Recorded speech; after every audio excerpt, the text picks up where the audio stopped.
Yes. Welcome back, sippers, shooters, friends, freaks, geeks. Nate and Morgan back with Liquor on the Rock. Yo. Needless to say, if you enjoy our content, do the things that you know to do. Leave us a comment, hit subscribe, hit like, share with your friends and family. We are back continuing with our Game of Thrones run. Hopefully all y'all have seen episode 2 by this point, so I can safely say that a lot of us need a drink after that one. We will or try smoke, not to, depending on if you're Gedry. We'll try not to drop any spoilers, but you know what? If you're late, you're late. You know? Yeah, it's not our fault. It's not like this is live. Yeah. All right, well, tell us what we got today, man. All right, so as I said, we are moving from north to south with our Game of Thrones whiskeys. Starting off, we've done the White Walker from Johnny Walker. We have done the Night's Watch with the Oban. And now, of course, comes House Stark. House Stark. Now, House Stark comes from the Dalwhinnie distillery in Scotland. And they have the distinction of being the northernmost and highest altitude of any of the major Scotch distillers. And how they want this done is, this is yet another one like the White Walker. They are recommending that it is served chilled, either the bottle from the freezer or over ice. So we've got ourselves our sweet ass giant bar ice cubes, which I really want some molds for my house because they're awesome. That is my preferred cube for old fashions or. Yeah, anytime I get an old fashioned and somebody has shoved a whole bunch of little chopped ice in it, I get instantly sad. Yeah, it's not a good look. Yeah. All right, well, so we're also going to try it off chill, I guess, neat, to see what we're looking for here. Dalwhinnie is probably one of the major components of like Johnny Walker Black, and you could probably smell a little bit of that or taste it when we get into it. Yeah, it smells like Johnny Walker.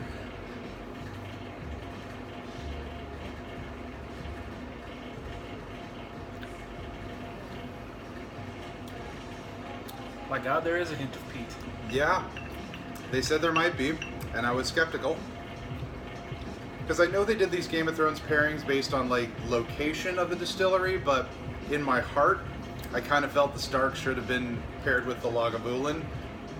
But, you know, we can't always get what we want. But we'll get to that when the Lannisters come around. That's nice. I'm definitely getting the honey, There's a little bit of spiciness to it. There's a little, you can get that little bit of heat, a little hint of peat, a little bit of that honey.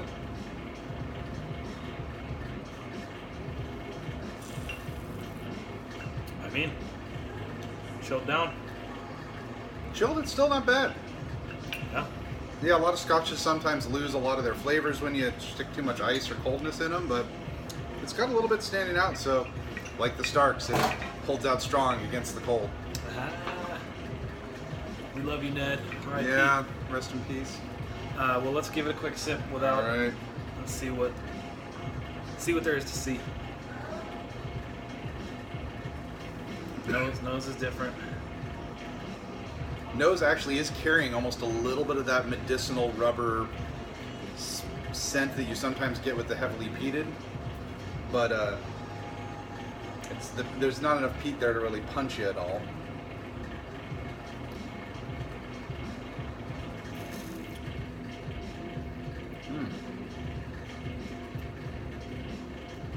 Obviously more of a burn. Yeah. Coats your tongue a little more. There's a definitely thicker mouthfeel on this one, that is for certain.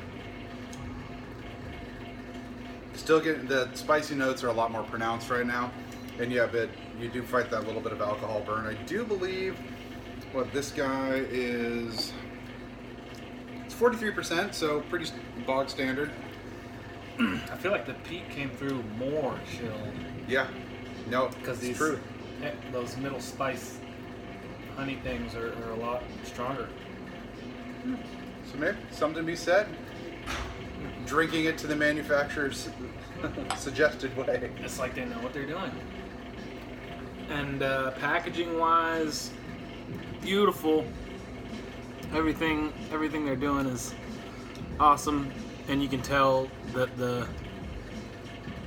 compared to the Johnny Walker, White Walker, these are a different class. Yeah.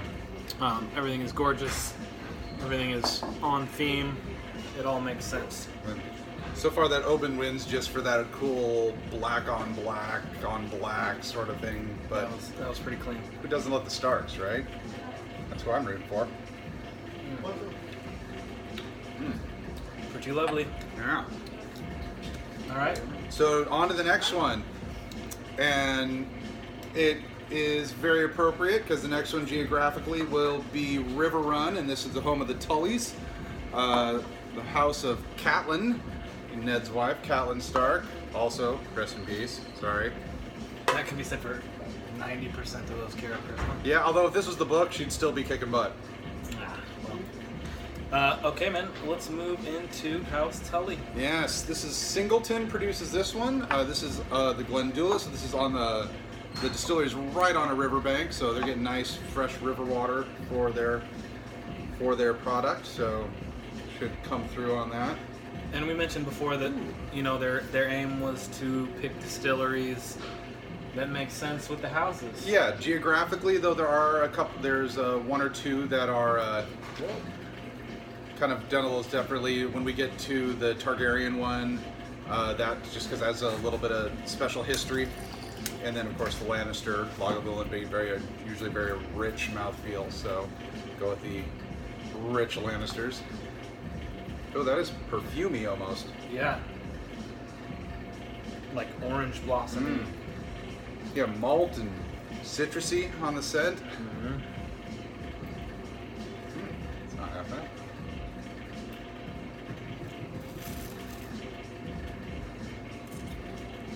Thinner mouthfeel than the Stark. Not quite as many heavy spice. Yeah. Though there is like a pepper or something at the tail end of this one. I like it. Yeah, Singleton usually is a pretty low cost. They have two different distilleries that they work out of. Glendullan is one of them. Cannot remember the other one off the top of my head because I am a horrible person. But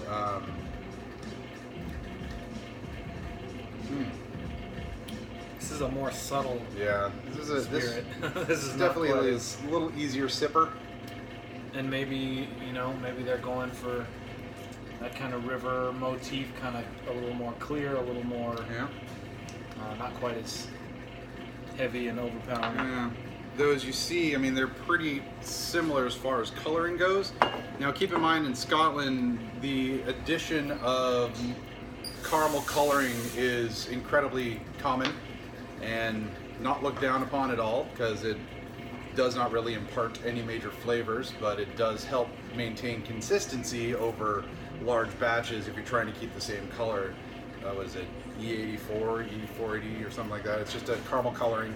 It doesn't really taste like anything, but in the US, it's very well regulated. You can only use it you can't call yourself a bourbon or straight bourbon or anything like that. You can still be a whiskey category if you're using caramel coloring, but in Scotland, it's completely normal.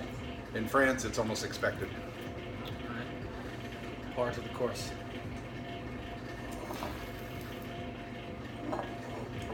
Very cool. Yeah, I mean, I like that Dalwhinnie. I mean, you're right.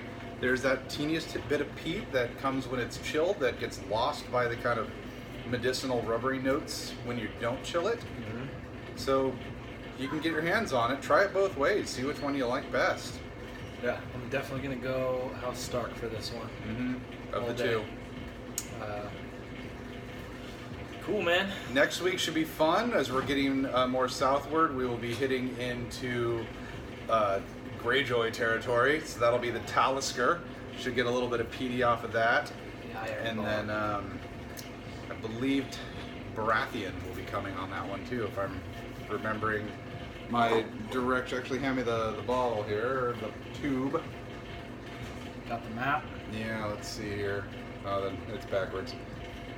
So yeah, we're going to be on Greyjoy and Baratheon or Greyjoy and Lannister.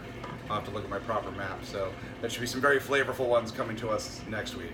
I'm excited. All right. Well, shout out Glendullan. Shout out Dalwhinnie. And, Thanks for watching. Good luck to our favorite characters as the Night King has arrived at this point. Ooh, yeah. People are gonna die. And then come back.